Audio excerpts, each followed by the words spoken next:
नमस्कार मंडळी, चला तर आज एक सोपी आणि झणझणीत रेसिपी आपण ट्राय करूया। तर जे तिखट प्रेमी आहेत ना, त्यांनी ही रेसिपी एकदा तरी नक्की ट्राय करा आणि मला नक्की कमेंटमध्ये कळवा कशी झाली आहे ते।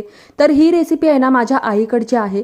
माझी आई काय करायची, जेव्हा सगळ्यांसाठी जेवण बनवून झालं ना, ज्या तव्यावरती ती चपाती किंवा भाकरी बनवायची त्याच तापलेल्या तव्यावरती सगळ्यात शेवटी ती अशी मिरचीला छान फोडणी द्यायची।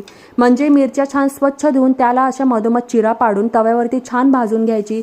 त्यानंतर त्याच तव्यावरती 1 चमचा तेल ॲड करून जिऱ्याची छान फोडणी दिली का ठेचलेला लसूण ॲड करायची आणि त्यामध्ये आपल्या ह्या भाजलेल्या मिरच्या आहेत ना त्या सुद्धा छान अशा परतवून घ्यायची।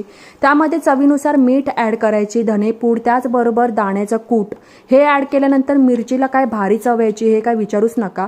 तर अशी आपली ही मिरचीची झटपट रेसिपी तयार झालेली आहे। ही जर मिरची तुम्ही जेवताना खाल ना तर 2 घास जेवणाचे जास्तच खाल, हा माझा शब्द आहे।